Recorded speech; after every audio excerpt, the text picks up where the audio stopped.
রংপুরের বদরগঞ্জে এক নবনির্বাচিত বিএনপি নেতার বিরুদ্ধে অবৈধভাবে বালু উত্তোলনের অভিযোগ উঠেছে।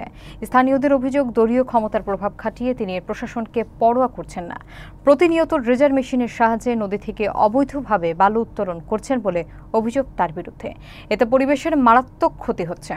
বিস্তারিত থাকছে রিফায়েত ইশতিয়াক হৃদয়ের প্রতিবেদনে। ভালো মানুষ আবার বালু উঠাচ্ছে, এই যে হাজি মানুষ তারাও এই ধরনের কাজ করে, তাহলে ওরা বুঝে। ক্ষমতা যেন মানুষকে মুহূর্তেই পরিবর্তন করে, তার বাস্তব প্রমাণ রংপুরের বদরগঞ্জ উপজেলার মধুপুর ইউনিয়নের বিএনপির নবনির্বাচিত কমিটির সভাপতি মকসেদুল হাজি। এ যেন এক আমূল পরিবর্তন। স্থানীয়রা বলছেন, সকলের সাথে মিলেমিশে অত্যন্ত সাদাসিধে জীবনযাপন করতেন মকসেদুল হাজি। একটা সময় এলাকার সকলেই তাকে ভালোবাসতেন, কিন্তু বর্তমানে অহংকারে মাটিতে পা পড়ছে না, তার পরোয়া করছেন না কাউকেই। সভাপতি নির্বাচিত হওয়ার পর থেকেই তার এই পরিবর্তন লক্ষ্য করা যাচ্ছে। বর্তমানে তিনি দলীয় ক্ষমতার প্রভাব দেখিয়ে প্রশাসনকে বুড়ো আঙ্গুল দেখিয়ে ড্রেজার মেশিনের সাহায্যে নদী থেকে পাইপের মাধ্যমে অবৈধভাবে বালু উত্তোলন করছেন। মকসেদ হাজি কি হয়েছে? বিএনপির যে হইলো, বিএনপি সেক্রেটারি হলো উনি, না সভাপতি, মানে সভাপতি না সেক্রেটারি। হ্যাঁ, ভালো মানুষ আবার বালু উঠাচ্ছে, এই যে হাজি মানুষ তারাও এই ধরনের কাজ করে, তাহলে ওরা বুঝে বেকার।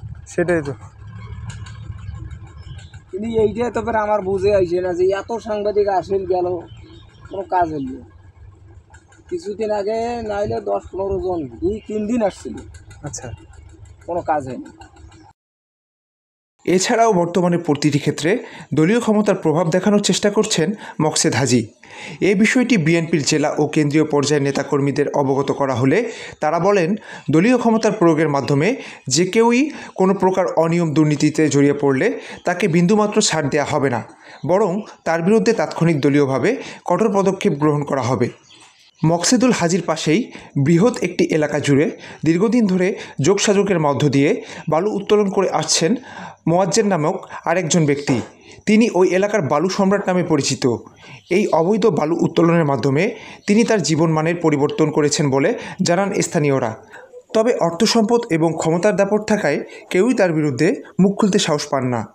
এদিকে বদরগঞ্জের ভূমি উপকমিশনারের নিকট বিষয়টি অবগত করা হলে তিনি বলেন, ইতোমধ্যে বিষয়টি তিনি অবগত রয়েছেন, খুব দ্রুত সময়ের মাধ্যমে এ বিষয়ে আইনগত ব্যবস্থা গ্রহণ করবেন।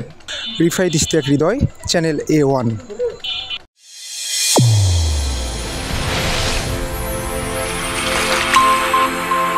চ্যানেল A1, হৃদয়ের স্পন্দন।